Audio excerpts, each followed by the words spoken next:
India speaks daily में आपका स्वागत है। इंडिया स्पीक्स डेली को सब्सक्राइब करें, इसके बेल आइकन को जरूर दबाएं। ज्वाइन बटन के जरिए आप इसकी सदस्यता जरूर लें और यदि इसका कंटेंट आपको गुणवत्तापूर्ण लगता है तो आप 100 रुपीज़ पर मंथ का सब्सक्रिप्शन जरूर पे करें।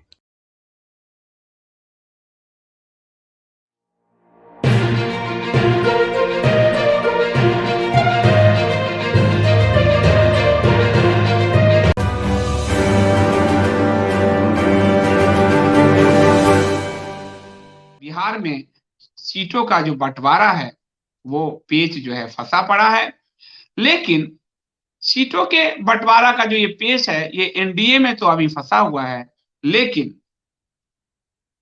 जो महागठबंधन है राजद और ये सब, वहां सीटों का जो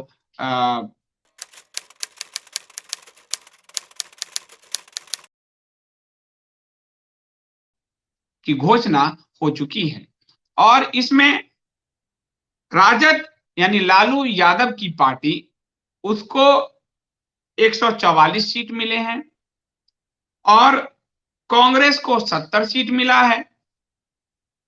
साथ ही जो लेफ्ट पार्टियां हैं उनको 29 सीट मिले हैं। लेफ्ट पार्टियां और कांग्रेस और राजद यानी ये तीनों ही पार्टियां, आप जानते हो, ये तीनों भारत का तो विरोध करते हैं, सांप्रदायिकता के नाम पे नाटक करते हैं। तो ये लेफ्ट में जो मिला है सीट वो सीपीआई को 6, सीपीएम को 4, सीपीआई एमएल को 19। ये और सीपीएम और सीपीआई एमएल, इनके इतिहास जो है वो रक्त रंजित इतिहास है। उनके साथ चुनाव लड़ने जा रहे हैं। लालू का खुद का ही रक्त रंजित इतिहास है। कांग्रेस को 70 सीट पता नहीं किस कारण से मिला है, मालूम नहीं चल रहा कि किस कारण से मिला है, कोई वजूद नहीं रह गया। लेकिन कांग्रेस, लालू जेल में है और लालू जहां जिस जेल में है झारखंड में, जहां कांग्रेस, हेमंत सोरेन, इन सब की सरकार है, वो जेल एक तरह से टिकट बांटू केंद्र बन गया है। वहां इतनी भीड़ है, इसीलिए ये लोग कांग्रेस का शासन चाहते हैं, क्योंकि कांग्रेस जहां भी रहती है अव्यवस्था उत्पन्न करती है और सारे अव्यवस्था के घटक जुड़कर वहां पर मधुमक्खी की तरह भिनभिनाते हैं। सारी मधुमक्खियां एकजुट हो गई है बिहार चुनाव के लिए।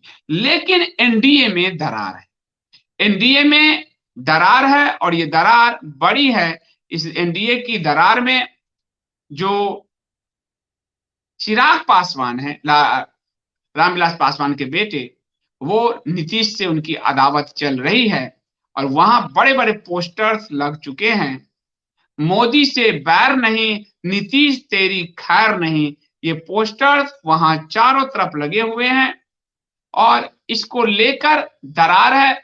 नीतीश कुमार ने अपने नेताओं को कहा है कि आप लोग बयानबाजी से बचें, लेकिन जिस तरह से चिराग पासवान के तेवर हैं, उससे लगता है कि एनडीए में कहीं कुछ दरार हो सकता है, क्योंकि लोजपा जो चिराग पासवान की पार्टी है, वो जितनी सीटों पर नीतीश लड़ेंगे उतनी सीटों पे उसका भी दावा है। वो तो कह रहा हम 143 सीटों पर चुनाव लड़ेंगे और यही नहीं, वो नीतीश कुमार पे लगातार सवाल उठा रहे हैं, उनके काम पर लगातार सवाल उठा रहे हैं और पूरी तरह से पोस्टर वार शुरू हो गया है। मोदी से कोई बैर नहीं, नीतीश तेरी खैर नहीं। और चिराग पासवान को प्रधानमंत्री मोदी के साथ पोस्टर में खड़ा किया गया है और वहीं सीएम नीतीश कुमार को सत्ता की कुर्सी के सपने में निराश दिखाया गया है।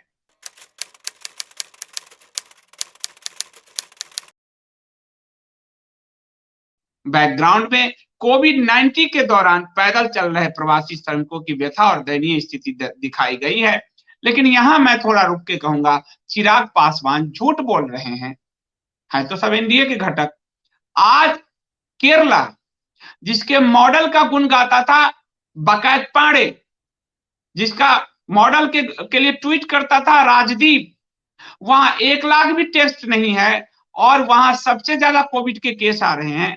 बिहार में जो शुरू में लग रहा था अव्यवस्था है, वहां करीब 1.5 लाख टेस्ट हो चुके हैं, 125-31, और 1500-1600 लोग सिर्फ पॉजिटिव है। इसलिए अपनी राजनीति करें चाहे चिराग पासवान, लेकिन बिहार को आप इस तरह से गुमराह मत करिए। केरल, जिसके मॉडल को बकायत पांडे जैसे लोग उठा उठा के केरल केरल कर रहे थे, पूरी लेफ्ट मीडिया, वहां स्थिति भयावह है। वहां टेस्ट भी 59-60 हजार हुए हैं मात्र। बिहार में 1,25,000 करीब टेस्ट हुए हैं। बिहार में मात्र 1500 केस हैं, और केरल देखिए कहां पे केस चला गया है। इसलिए चिराग पासवान से मैं कहूंगा, आप अपनी राजनीति कीजिए, बिहार को बदनाम मत कीजिए। और ऐसा हो क्यों रहा है? ऐसा हो इसलिए रहा है कि रामविलास पासवान ने एक बात कही थी।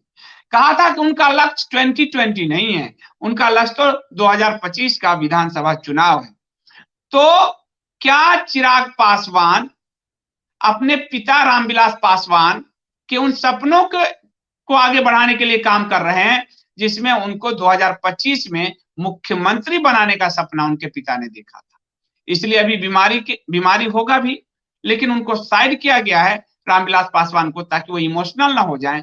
और चिराग पासवान आगे आए हैं क्योंकि 2025 में पिता ने उस बेटे को मुख्यमंत्री बनाने का सपना देखा था। ये विरासत में मुख्यमंत्री का पद नहीं मिलता, विरासत में प्रधानमंत्री का पद नहीं मिलता। विरासत में प्रधानमंत्री का पद मिलता तो ये पप्पू पिंकी गैंग कभी सत्ता से बाहर नहीं होती। विरासत में मिला था राजीव गांधी को, 5 साल बाद स्थिति ऐसी आई, वो दोबारा प्राइम मिनिस्टर नहीं बन पाए। विरासत में मिला इंदिरा गांधी को, और भारत ने लोकतंत्र की जो हत्या है वो देखी। इसलिए ये मुख्यमंत्री और प्रधानमंत्री का पद विरासत का नहीं है बाबू चिराग पासवान।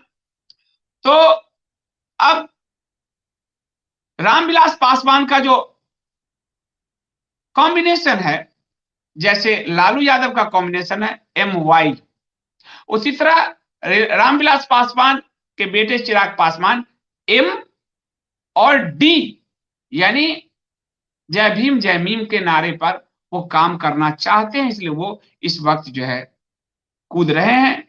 और 2015 में LJP को मात्र 2 सीट मिली थी, मात्र 2 सीट मिली थी। अब 2 सीट से 143 तो छलांग बड़ी है। 2025 में विधानसभा चुनाव फिर होगा, तो उसकी नींव शायद ये रख रहे हैं। और इसकी वजह से बिहार में जो NDA है उसमें दरार साफ साफ दिख रहा है। आगे अब देखते हैं कि क्या होता है। और उसके बाद हालांकि महागठबंधन में तो सीटें फाइनल हो ही गई है।